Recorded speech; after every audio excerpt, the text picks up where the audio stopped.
champions, Poppy and Tarzan, or Poppy and Jarvan. Getting rid of a lot of the mids. I was surprised to see Orianna here for AL, but again, they're not first picking, so kind of going to see big questions for me is going to be whether or not we see Varus first pick here for JDG, or if we're going to be going for maybe a Bard angle. Both of these players have been, I think, the best Bard in LPL so far this year. So a champion that I'm really excited to see who gets it and if they can really show off their stuff, because it is definitely a champion that has a lot of a pretty high skill ceiling. We're getting a Pantheon, so that focus onto Tarzan, not only in the bans, but then also taking that away from him for the rest of the series. We'll see if JunJia can actually properly perform on this. Yeah, I think Tarzan's got a legitimate claim to best Pantheon in the world, but here's that Varus we were talking about. You know, if you're not going to let my man get onto his Pantheon, then you will be punished with the Varus top. You will be taking your licks somewhere else. Xiaoxu going to have to lane up against this one, as it does appear to be locked in. I mean, it could be for Hope, too. Hope's played Varus more than anything else this split. A lot of those games kind of before the Varus top really broke out as the main pick du jour for the current meta. So I think a real open question here as to whether Flandre has kind of embraced this along with every other top laner, or if this is just going to be going towards Hope, and he's going to keep that flex alive for himself. He does have last pick, so they can keep this flex going for a long time in this draft if they want. They're going to just slam the Rumble now. They have to do something. I think this is a smart gamble from JDG, saying, look, Rumble is a champion that usually you want to kind of keep him on the carry side, but because of his ultimate, he is very safe as soon as he hits level 6 and has some range to be able to deal with Varus early on. So hopefully this is the matchup that they're okay with. You know, you're always going to have to take the possibility of playing against this champion, but I really think this is going to be a Varus for Hope. It has been by far his best champion for someone who has a little bit of a smaller pool when it comes to high efficacy rate we've gotten from them. Yeah, and I mean, what's the worst thing you could pick into the Rumble anyway? Like, it's gonna be Galio, and they flex the Varus top. It's not. That's scary, man. Don't make me have to watch that. That's gonna be terrifying. Your entertainment aside, like, Xiaoxu will be fine. He can play the Rumble, regardless of what gets picked into it. Plenty of folks are willing to blind pick the Rumble. So it's either a blind or it's a pick into Varus. Either one going to be fine. Shanks going to grab the Rise. That's another HongQ favorite. HongQ getting attacked quite a bit in this early Fearless, it feels like, as he will lose some of his most played right off the bat.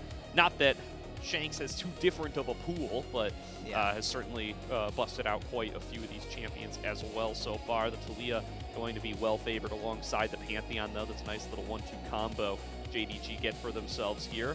A lot of roaming power with that Rise from AL as we get to the second phase of bans. We believe we have top laners, junglers, and mid laners for both teams, but remember that flex still available for Hope and Flandre. I like the Yunara. I think that because you know there's a Xin Zhao on the opposite side, there's always a possibility of going for a Lulu for either of our supports. Varus still allows you to go for that if you really want to go for on-hit, but globally speaking, we've just seen poke for forever now, so I'm not really expecting that. I'm glad to see the Yunara taken away. Looking at Gala's champions, we still have Sivir, which I think is really, really dangerous, so I wonder if AL are going to continue to focus on that, or if they're maybe going to look to take away one of the more unstable matchups for Vampire, maybe getting rid of one of his engaged champions who he's been a little bit more prioritizing, especially in the Nautilus in comparison. Yeah, I've been real impressed with Vampire in recent series. I think his Thresh, which he busted out for the first time with that Aphelios, was absolutely insane in the previous series. Real great highlights for him there. He's playing up against one of the best supports in the league. I think probably the two best bards in the league, as you've been calling out, Alk, as Bard does hit the ban list. Still something to keep an eye on later in the series. Would be awesome to get to see one of them. The Nico banned away early as well, but the rest of the pool still ready and available. Probably going to be some of these engagers. It's an Ambessa ban late, so trying to kind of hedge a little bit against a potential Varus flex towards bot lane, and the Varus might be going bot lane. We're going to handshake into this Rumble, or we're going to try to play the Aurora into it. This is a pick that Flandre plays. This is a big investment. I think that this is going to be a draft that if we talk about it in terms of a full Fearless series, something that usually goes a little bit under discussed, in my opinion, is talking about like champion economy. So if you get rid of Aurora, mid lane suddenly becomes a little bit more destabilized. We're going to go for the Rek'Sai. So automatically, AL, I think, are going to try to match some of the side lane prowess from this team. When you look at JDG, Taliyah Pantheon was a super popular combo at the start of 2025, fell off a little bit, and now you have Rumble as well.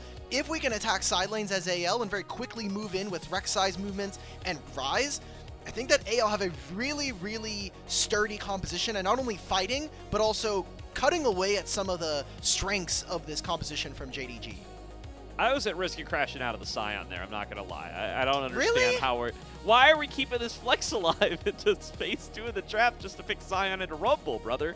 The Rek'Sai, I think, kind of rides the line a little bit. I would have liked to see the Aurora potentially get a little kill pressure, potentially get a chance to take a lane advantage while Flandre is riding high off of some insane lanes from the last series. But the Rek'Sai got to ride that line. Can at least go in, can play a little bit more aggressively, can sustain up against the Rumble, still going to be able to be that front liner that AL wanted their team comp coming in later on. Gala and Vampire are going to snap up the Jhin Nautilus. I don't know why I'm forgetting what Nautilus is called. And Kael with a chance to counter with the Alistar. I think that's especially good up against the likes of this Pantheon, who will be diving into the backline with pretty big frequency. Kael going to snap that one on up. Some great disengage tools here. Some additional front line to go alongside the XinJia and the Rek'Sai here. But you're definitely going to need that front line when you've got a short-range burster like Rise, and it's probably going to be poke Varus as well. So Yeah. Once that engage does break out, you're going to want to make sure you can keep that Rise safe. I just am a little perplexed by JDG here in this draft. Like, you couldn't have known there's going to be a Rek'Sai coming in later, right? Like, it's always going to be something you have to keep abreast in your mind. But I just think that if this team falls behind, you're going to be really low damage. You don't have very many ways. I think that Rek'Sai eats Taliyah and Jhin alive in fights. You always have to be worried if we don't have Flash, and you're still playing against Varus, right? Maximum amount of range, a lot of great skirmishing potential with XinJia and Alistar, and at least in this first game, I really need to see a player like Vampire stand out, because Kael is the support to beat currently in the league, and from what I have seen, some of Vampire's highs may be able to reach that, but it's that median level. Kael always plays, I think, a little bit of a better game on par on average. Very possible here as we are getting ready to get into game number one. The drafts are locked. Nothing too spicy here. The Varus top does not rear its ugly head. Tarzan is denied his Pantheon, and the Tabe Bowl kicks off here. Alk. It's Tabe with JD Gaming facing off against his old team, all 5 members of his old roster, and anyone's legend in a best of 5 to guarantee top 3 and make the winner's side finals.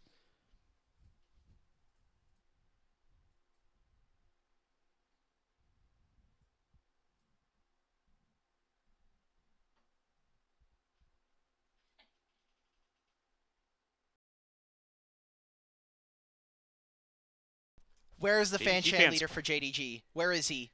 He's I know, missing. JDG fans quiet today. That's a little bit of a surprise. AL winning hearts and minds over the course of 2025. I can't believe. Look, guys, everybody, when we looked at the Group Nirvana All-Pro, we were really excited about LNG maybe making it into the playoffs. They did. They just happened to be in the Skybox and the arena that we're playing in for most of playoffs. So getting an early trade onto Kael there.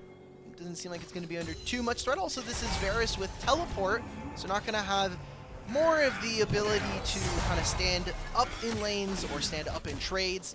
Can be a little bit more soft to engage, as both junglers are starting to path down towards this side of the map. Maybe we see something, especially with the damage they got down onto this Alistar.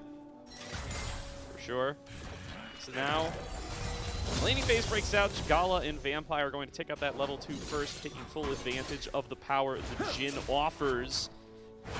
We will get topside starts for both junglers, so potentially a little bit of brawling to be had over that bottom side scuttler. Feels better to be JDG in that situation. Gala and Vampire taking the early control of the bottom side. Do love this XinJia pick, though. I mean, obviously it gets seen every series. It's not that crazy news, but Yeah. it just gets buffed every patch for no reason, and you know, they love it over here in the LPL. It's been so good for them, and every time I see it play, it wins. I don't know what to say. It's win now.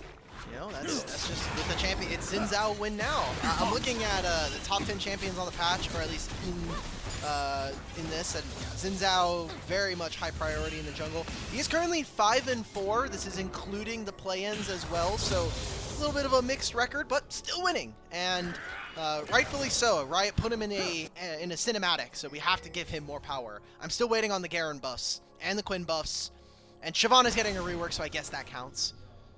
Sona's seeing play somehow. I mean, the items changes this split were sort of in her interest, so can at least vouch for that, if nothing else. As JunJia will successfully secure the first crab, was kind of a foregone conclusion.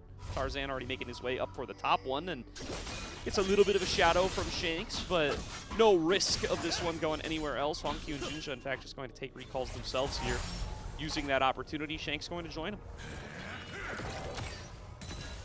Oh, right. Okay. So I was just going to see whether or not HongQ would have gotten like a superb back, but it's just a Dark Seal and a tier. Same thing here for Shanks, but he gets boots instead, which I think is perfectly fine. Now, Phase Rush is nerfed on this patch a little bit, for ranged especially, so hopefully we'll kind of see a little bit more of how strong this Rise champion can be here in this game. And talking about item spikes, I do think that AL on 2 items is really, really powerful. Shanks is going to kind of be that overburdening mid laner that on 3 is going to be a nightmare to deal with in this game. So I want to see how JDG are going to break this, because unless they're hoping for Gala to get 6 items and win them the game, I think you're going to be hard-pressed to find consistent enough damage to break them early on. Yeah, definitely agree with that one. A little bit of vision, though, placed down on JunJia as he goes towards his clear on the second spawn of his camps. So they are successfully tracking that Pantheon. Mirrored Ward over on the other side, going to spot Tarzan, moving over to the birds. Both these junglers keeping good tabs on each other. Tabai taught both of these teams well. Doing a good job of covering their early vision, making sure that nothing going to be too surprising earlier on. Lane phases going about as expected thus far. Xiaoxu finding a nice little trade into Flandre here. The regen of the Rek'Sai should keep him in this lane for the foreseeable future, as long as he doesn't take anything too stupid in regards to fights here. He's doing just fine for the time being. Do it now. Regenerate back up. Yeah, don't dash forward or anything, and as long as you do that, you're basically unkillable as the Rek'Sai. Pretty near immovable. You know, you nerf Happy Hour from Gragas, and a new Gragas arises from the ashes in the form of Rek'Sai. And we still nerfed her, by the way. Like, they gave her all this regen on her Fury, and then they're like, okay, actually, we can't do that, because then we just have, like you said, Gragas 2.0, but this one has a dash and a knockup. So we're like, Gragas has a dash and a knockup. But it's different, you know? Like, it is. Gragas has to go over... Whoa, Shanks! HongQ? Yeah, HongQ just forgetting that there's a champion with targeted abilities right next to him. He tanks a full combo, is forced to ghost and flash, and bye-bye HongQ. He's going to have to take a recall here, and now his jungler's outnumbered. JunJia going to dash forward, looking to be able to take down Shanks. Shanks flashes over the wall. Up comes the shield to keep JunJia standing. Tarzan takes him for half of what he's worth. And JDG just put on the back foot. Yeah, they knew Tarzan was there, by the way. HongQ's using his ult to get right back into the lane, but, like, what is the thought process? I love the timing there from Tarzan. Walks into mid, screens JunJia away from this. Now, JunJia has Comet Spear and has his top laner move here, but this might just be a solo. What is going on from JDG? Huh? They just forget that the other champions have abilities. JunJia follows in HongQ's feet, goes right after, takes a ton of damage, goes down for first blood. Here's Flandre to collapse onto HongQ. That's a double kill going over to AL. Knockups onto Xiaoxu, double to Flandre, 3-0 AL. Why did my top laner flash there? Why did my Rumble just flash there? Oh, the game's over. I mean, that's a 1,500 gold lead at 7 minutes. You've already given all of these resources over to win now in the jungle, and I mean, Shanks got to push in another wave underneath this turret, so that's more gold, more experience, and an even bigger deficit grown here, almost to no real reason from JDG. Like, what's going on here? So he has his smite, he's trying to get the Comet Spear, but he just doesn't get in range. There's no equalizer. Tarzan still gets the scuttle. I think that's the worst part, and he gets level 6 off of it. So you completely turn this play, and even in the picture bot lane! Oh no, JDG! AL come up with a 2v2 kill. That's the Varus power, baby. If you can't get it in top lane, can still perform with it down bot. Hope on the board. I like to imagine that Tabe is sitting in the back right now with like the speed, like try not to laugh face on, and he's just like, my boy still got it, you know, like the old guys that over at AL, they still have it. All right, this is gonna be that kind of series for me. I got my work cut out for me if I'm Tabe, but a tremendous early game advantage now here after what was a good top lane bout between him and Xiaoxu. Flandre now gets 2 free kills, your bottom lane's winning, and you're set up with, I mean, very little missing from AL. They're going to have both of their ultimates and their mid-jungle available, and as long as Dragon isn't started within the next 30 to 45 seconds, Hope's going to have that chain of corruption ready to go. And we got to go to another replay. I love being in replays, guys. We don't want to see live ever. This is a fantastic hook from Vampire, but, I mean... Listen, it was hard to see this play in the picture-in-picture. It's real tiny. Nice double knockup found by Kael, though. Locks him down. It's a guaranteed chance of corruption spread. And hey, look, we're going to be owed another replay here because we missed this play. But Shanks and Flandre collapse onto Xiaoxu in the top side. Realm Warp gets the job done. And I don't know what mystical being Flandre has impressed as of late, but yet another game where my man starts 3-0 without having to really do much. All right. This is going to be my first piece of controversial comparisons here. All right, I'm ready for it. Do we consider Rek'Sai to be horse-like? Sure, I can give you horse-like. Okay. I think you could ride Rek'Sai if that's the question. I'm always down. We're going to leave that at that. Rek'Sai being, I mean, yeah, 1,500 gold. I want to get on that carnival ride every time. So... Titanic Hydra, is he going to be able to finish it? No, but still, that's pretty disgusting. And, I mean, look at the inventories for JDG. They are in super poverty low right now. Like, yes, Flandre has a lot of healing, but you do not want to be Rumble with Oblivion Orb this early on in the game. And just an Oblivion Orb in comparison. Yeah, you may be reducing the healing, but I don't know if you're doing enough damage to have that healing reduction matter, so... I am not going to be crazy about that one to start on off. Xiaoxu a little bit in the hole here. Tarzan having himself a nice start to the game as well. Shanks already getting more involved than Talia post level 6, and he doesn't even have the ranks up on Realm Warp yet. Feels a very, very strong positioning-wise for AL early on in this game. Gold leads pretty much across the board. Hope doing a good job of keeping himself even in that bottom lane thanks to that 2v2 kill. Support starting to roam up towards mid here. It's going to be a 3 versus 2. Flash away from Shanks. Really good position for him there as he locks down Vampire. Tarzan going to be able to fend them off on the opposite side. And that's a Pantheon ult used for nothing. Yet another absorption of pressure from Shanks in the mid lane. And another win for AL.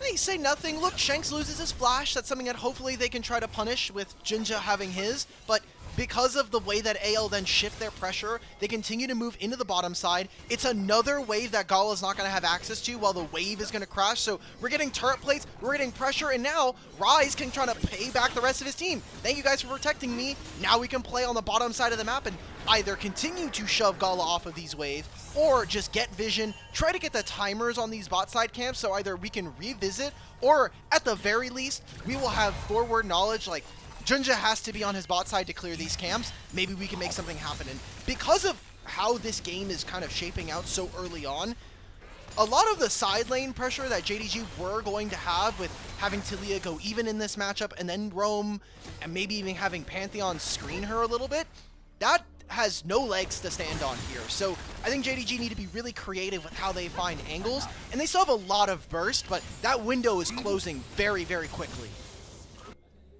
Yeah, I really need to start making this Pantheon-Talia combo work. Need to start getting onto some of these more immobile carries. Need to make sure that you get some of that gold so that you have the money to make that combo work later into the game. Otherwise, you're just going to start getting outpaced. And Flandre, Tarzan, they're not going to be any pushovers either. They're going to be able to fight through what is a relatively squishy front line brought to the table by JDG. Even if you are able to get onto these squishies later on, you're not going to be able to one-shot them. You're not going to be able to win the fights afterwards. You just need to be able to get yourself in the game with JDG. A 3K gold deficit at 12 minutes, not what you drew up when you drafted this if you're Tabe. And they're going to need to be able to turn their fortunes around real fast. What is JunJia going to do this game? because I have seen very little of this Pantheon here in this one, and aside from the ultimate that we just saw in mid lane, he has mostly been there to protect his team. Thankfully for JDG, they got the first dragon, but I really want to see more because this is just not giving me much hope.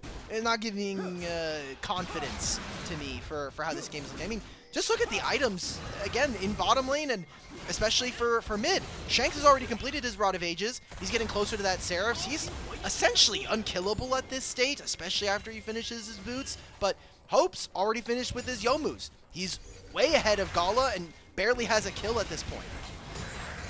Yeah, it's been a tough start, but see if they're going to be able to try to hold on here just a little bit longer and even do more than hold on.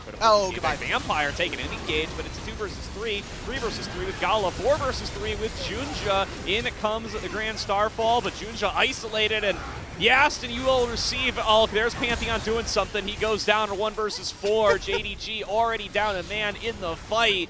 Shanks and Flandre just starting to clear the waves as they know this fight is done, and Dusted and AL go up to 6-0.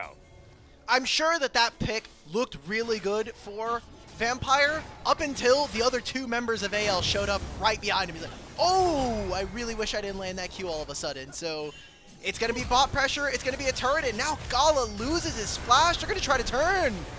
All right, there's going to be curtain call opened up onto Kael. Kael getting locked onto by Gala, but will not fall down. Finally able to block away the last shot is Tarzan. Shanks getting a little chunked out here as well. HongQ and he are in a bit of a 1 versus 1. Flash forward from HongQ, desperate to get into this game, but he gets locked down. He takes a little bit of a spell flux to the face, and he'll have to back away. Flash down on the mid laner.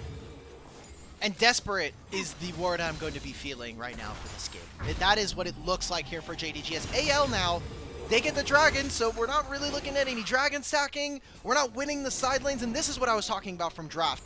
This composition from JDG is good if you can get some early game shenanigans to start going your way. If you can win some of those early contests with Pantheon, Comet, Spear, Smite. But aside from that, we haven't seen any of that. We took really puzzling trades in mid-jungle around the lane, and now we're going to get constantly out-rotated. All right, there's a lockdown coming through onto HongQ. The dive comes Stay through. free. 3v1, nice and easy. Kael doesn't even get his name on that one. Here comes the Rumble ultimate. There's going to be a lockdown from Vampire. Gala here to start firing off shots. Kael with the Unbreakable Will, holding on as long as he can. Max distance. Chains of Corruption going to lock down Gala. Vampire looking for a little bit more, but it's Tarzan. He is strong enough to withstand the pressure. Hope still threatening from the side, and that's going to be it for the play. It's just HongQ falling down, no trade found. Flandre gets some alone time at the top lane. I think he's going to take first turret here before too long. He's even going to lie in wait for a few seconds, just make sure that Xiaoxu doesn't have a nice and easy path in. Yeah, Xiaoxu just misses out on more waves. Good job from Flandre. Show some respect, and more importantly, if the turret's going to die anyway, you might as well make him lose some more CS. You're already up 30 here in this matchup. Flandre, big revitalization. I mean, he wins All-Pro top laner, but at ports during the regular season, I thought that Flandre had really taken a step back after what was an incredible World Championship, an incredible split from him domestically speaking, and maybe coming back into form a little bit as we get closer to those internationals, as we get into the competitive calendar. HongQ has no damage at this point. It is a completed Seraph's Embrace versus a 1.5 item Shanks. I mean, 4 stacks already on the Roa. We talked about him being unkillable, and we got to see it in that mid play. Thankfully for JDG, Dragon was not taken, but we are at 16 minutes here, Gordo. 6,500 gold here for AL. It's looking like the first series. It's looking like the quarterfinals against WE. AL locked in, firing on all cylinders. You called the game over when it was 3-0, and this is why, right? They've been able to very effectively leverage that advantage into a bigger one, and now they're threatening on towards the bottom side, just taking full control, choking JDG out of their own jungle. It's going to make it easier to get onto this second dragon and just continue to eliminate options from this team.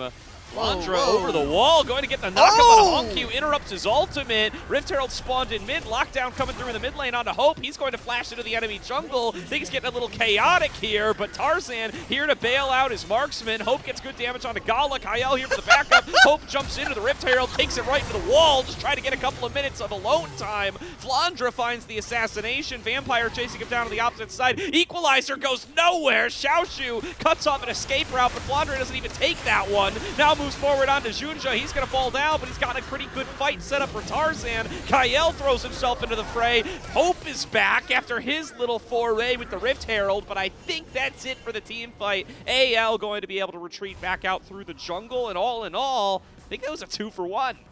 I really feel like a part of like a government official. I would like to reclaim my time after this. I would like to have the last 18 minutes of my life back from JDG, please.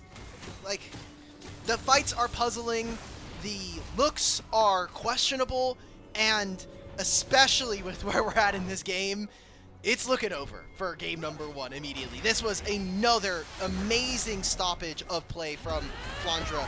Last time that HongQ tried to get an ult off around here, it was Shanks who stopped them from riding the wall. Now it's Flandre. We don't even get the kill onto Hope.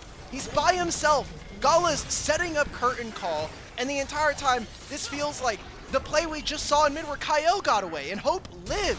I mean, again, Flandre is smurfing on this Rek'Sai, but it just feels like JDG have fallen way too behind here in this game, and that is going to continue to be the case until I see something else, until we get some kind of mid-jungle synergy in this game. This guy's in world champion form right now. 2 really sick reactions in that team fight. Gets the ulti to dodge out on HongQ's combo, gets the flash to dodge out on Vampire, and to finish off that kill underneath the turret. And AL, yeah, I mean, even when things get messy, they are looking a cut above.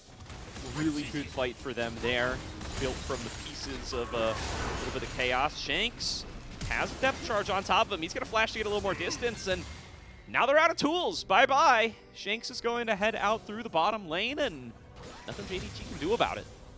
If JunJia had ultimate, he would have spent it, but doesn't have it for that play.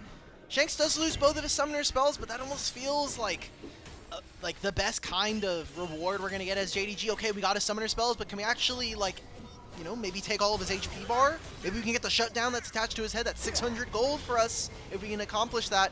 You've got a minute and a half before that is essentially never going to come true, though, because he's almost done with his Rod of Ages. He's going to be level 14, level 15. He's going to be absolutely nuts in this game. And now we've got a Baron on the cards with a 2-item Varus with Edge of Night as well. This is going to be looking like a nigh impossible task here for JDG to break. And for AL, if you throw this game, then there is no hope in this series. Yeah, I mean, it's looking like a learning game number 1. Right? So, see what lessons you can take for yourself here and see what you could do to set yourself up better for game number 2. But yeah, trying to find a way to get some of these juicy shutdowns definitely could be first step. There's 3 of them on the board. Tarzan, Shanks, and Hope. All valid options. Hope perhaps the easiest if you are able to catch him alone in a dark space, but so far has done a good job being able to keep himself safe. His flash is still down for the time being. Same is true for Shanks. The Baron has been the focus for now. AL can control the top side. Tarzan just throws himself into a 1 versus 4. Yeah, the rest brother. of the team's here to back him up, though. Kael in there with the Unbreakable Will. HongQ's forced back, but health bars for JDG are not getting much lower. Curtain Call opened up. I don't think Kael's getting out of this one. That's some gold in the Gala's pocket. Shanks, meanwhile, caught in a 1 versus 2 on the other side. HongQ and Xiaoxu with enough damage to take him down. There's one of those shutdowns we were just talking about. Xiaoxu cashes out with the gold, and JDG get themselves a couple for free. It's looking slightly throwable, but not entirely. It's a small wiffle ball that we're throwing out there. Just take a little bit of pit and scold. Here's a shutdown onto Shanks. We knew he doesn't have Ghost or Flash from that last play, so a good line there from JDG, but I need to see a lot more if we're going to have any kind of room for us to come back here in this one. A topic that I was talking about during draft, this is a very expensive draft from both teams, right? A lot of really key champions we were talking about in the pre-show, and just in general, very high priority going in. So especially if you're JDG, if you somehow find a way to win this game 1, you've gotten rid of Varus, Xin Zhao, and Alistar from the pool. I think those are all really, really high priority right now.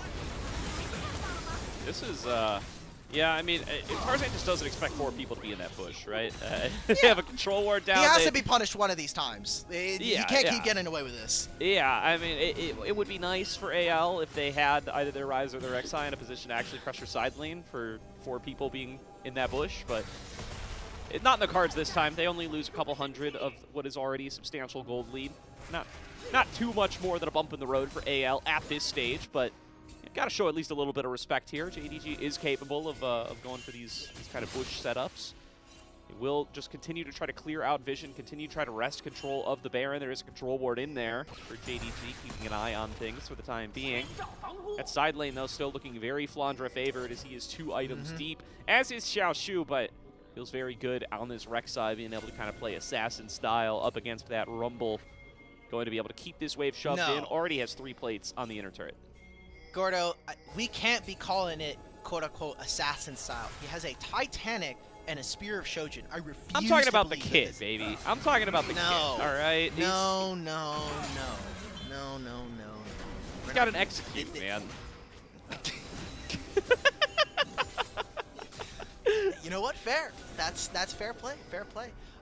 Something that I will say to AL's detriment is they are a little bit short range, right? Like, it's not like JDG are going to be able to out-hands them or potentially go a little bit further than them when it comes to engagements, but they are very reliant on this Xin Zhao walking forward, on Alistar being able to do so as well. So, in the meantime, still down 5,000 gold. There is a lot of gold in this season just across objective bounties, turret plates being on everything. So, there are ways for JDG to get back into this, and they are starting to kind of crest some of those mounds, right? 2 items on almost every single one of their carries, and we are getting to a point in the game where, because there's not a large amount of dragon stacking, JDG can kind of coast for a little bit. It's kind of on AL to find things on the map, whether that be objectives or side plays, to generate a lead and get an advantage somewhere. Absolutely. This is still 3rd Dragon, despite it being 25 minutes. It's not really been a Dragon-focused game thus far, but it's looking like it should go over to AL. Flandre gets the jump onto Xiaoxu here. Takes a little bit of damage for his troubles, but parties will just be backing away from each other for the time being. And I mean, that's a free Dragon to AL. JDG not really taking anything in trade. Instead, 5 members show up to the bottom side. They wave goodbye to their friend the Dragon, and they are done for. They return to whence they came. Do you think Dragon has a memory? I think each dragon is independent of every other dragon. I don't think it's the same dragon over and over again. I like the idea that they kind of show up for their shift. You know, they clock in, they show up to whatever local studio that they're playing in or remote broadcast center, and they just kind of say, all right, I'm here to die on 3rd spawn, 4th spawn. Especially if you're the dragon, if you're Hextech Dragon, you get, or if you're the soul for that game, you get more airtime. Yeah, that checks out to me. The epic monsters would probably stand to gain a lot if they unionized. Yeah, I mean, if they could get themselves like benefits, like if they could get a little bit of insurance if they get taken down. I think Nasher needs some dental. So that totally. He's got 3 mouths, dude. It's expensive. Anyway, somebody's gonna be taking those 3 mouths at some point here before too long. Is Shanks starting off? Oh, another thing. I miss the 3 different Barons we used to have. Even though you could not tell which one you were gonna get in the game. They were all a little bit different, and I love that part. But we can go back to the game. I know there might be some people who are a little bit angry. Listen, I don't mean to expose myself here, but what's up? I literally did not even realize they took it out. I just thought we were getting a hunting Baron every game. I'm not gonna lie to you. I'm pretty sure it's still in the game because it's still in the game. It's still in the game, but I think they removed one of them because it was just not good. I don't remember.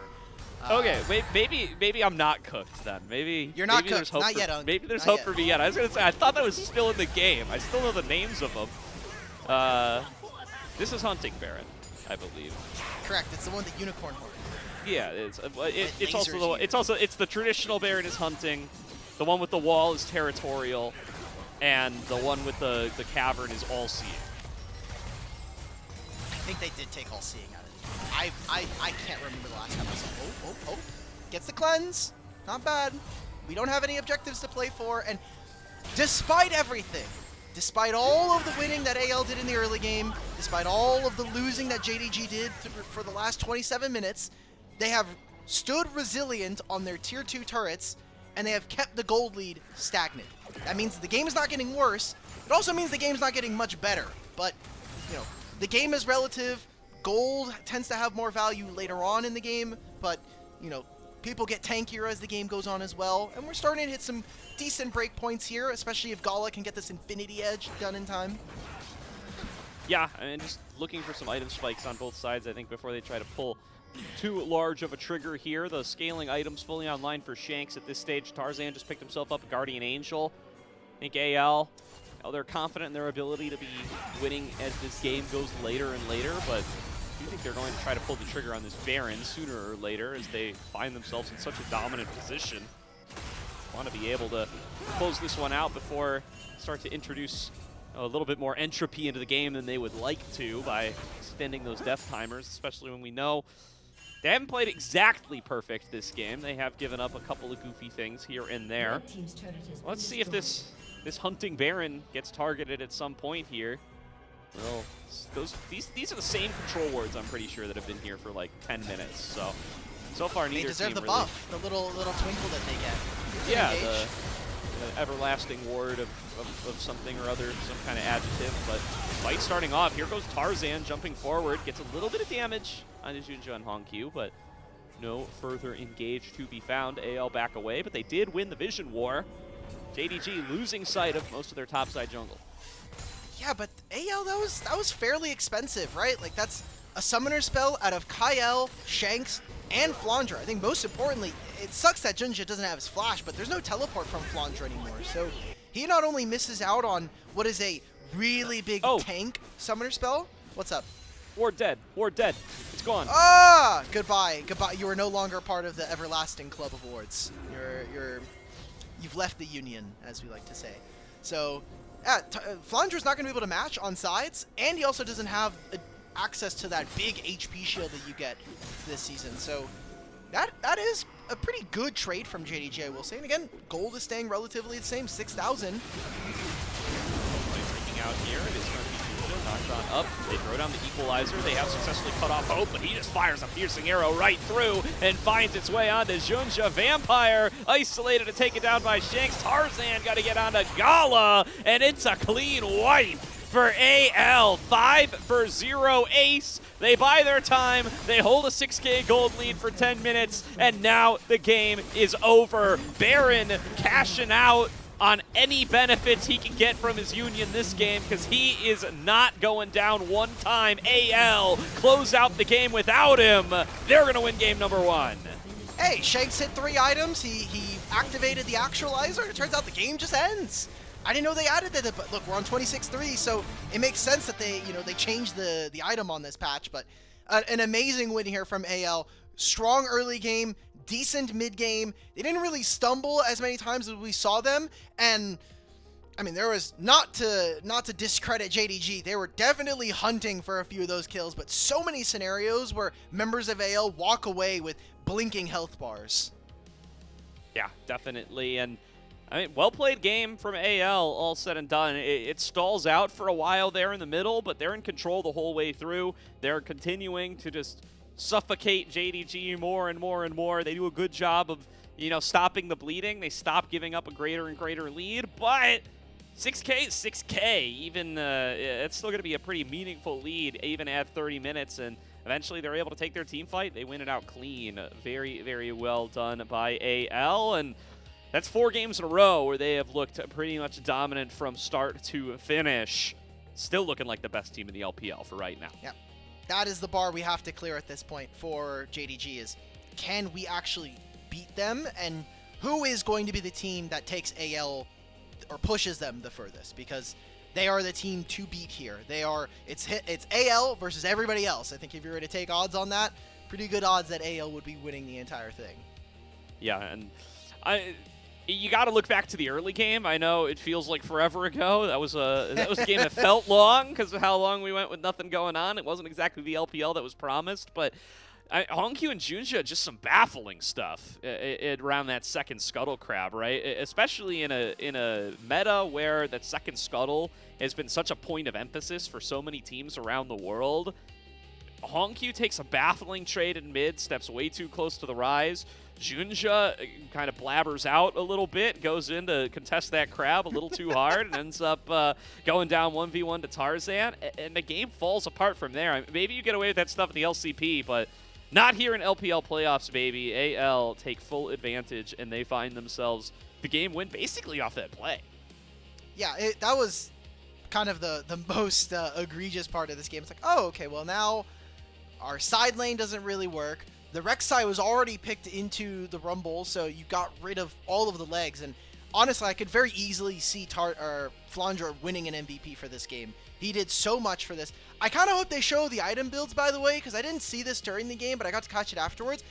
Vampire had an Oblivion Orb as Nautilus. So just more things to stack on top of questions. If I'm top A, I'm going to be like, look, we're not going to worry about builds, guys, because you guys could have built anything. That would not have solved our early game in this one.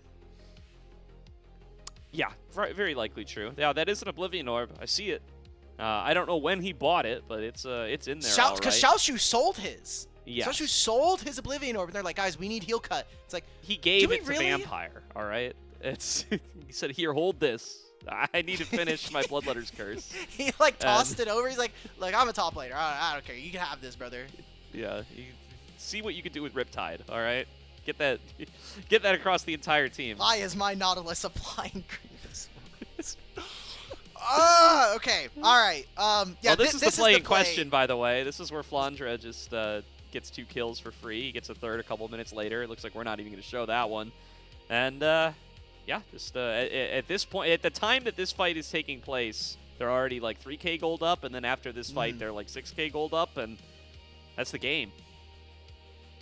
Just a solid game from AL. I think very few notes that I would give them. To just say, like, hey, like, we can change a couple of things. A lot of it was kind of micro, like, or just, you know, hey, enemy team just happened to be in a position where we're there, but we're strong enough. They probably are feeling themselves when it comes to the gold lead there. So I'm really happy with what we got from AL. And again, Flandre is my running for MVP for this game at least. I'm on board.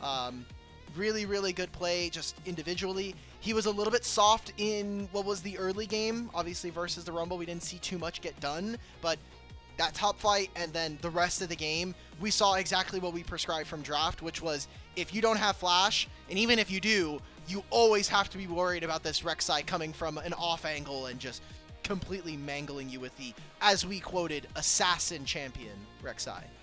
Yeah, I mean, not going to let that one go. All right, I'm pretty sure that's in the Riot tags somewhere, so I'm going to stand by it. But Flandre, by the way, one of the premier Rek'Sai top laners that we have here in the LPL. This was his 7th game on it this season. And that's going to make it tied for his most played alongside the Scion. He loves this champion, and it's something that it was never at risk of going over to Xiaoxu. Xiaoxu doesn't really play it, and really great performance on it here in this game number 1. And now he still has access to stuff like his Scion coming into game number 2 if he wants to go for it. And that's another champion that he somehow had a dominant laning phase on against Cube in just the last series. So Flandre riding high in this playoff so far, and not slowing down. I love our casters. Please give me my MVP.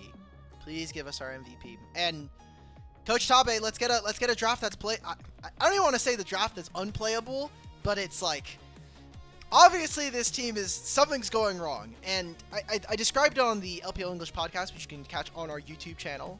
Is up from last week. We talked about that the magic of HongQ and JunJia was really the 5 players on CFO last year. And we can even see it over reflected in the LCP. That team is also still not doing well. It's going to be Tarzan. You can do very little wrong on the win now champion, so not all too shocking, but I do feel like our boy in the top lane was robbed. Anyway, yeah, HongQ and JunJia have not been the best duo so far, and they were ones that were supposed to come in as a duo that hadn't changed. They'd already played for an entire year. They should be one of the standout 2v2s. That really hasn't come to fruition even here in the playoffs. Well, say what you will about those two in game number 1. They were on the same page. It was a bad page to be on, but they were terrible. They were linked up, baby. They were doing the same thing. So you got the synergy. Now maybe you just got to catch up to exactly what you want to see out of the performance here. We'll see if they're going to be able to do it in game number 2. It is a best of 5, so going to have at least 2 more chances. We'll see if JDG going to be able to fight their way back in here and keep this series competitive. We're going to throw it to a quick break here, but first things first, if you'd like to support LPL English, consider becoming a Ko-fi member. Ko-fi is the best way to support the LPL English project, since the vast majority of your contributions will go directly to the show. A lot of the initial payments go towards upgrading the broadcast, but a huge bulk of it pays on-air talent and content creators. Subscribe to our Ko-fi, link to the chat to unlock perks like early access to content like that LPL podcast, and the ability to ask interview questions for our unique on-site interviews. Thank you very much for everybody who supports us. And if you don't, consider visiting the Ko-fi and dropping a little something. We'll see everybody after the break for game number 2 between Anyone's Legend and JD Gaming.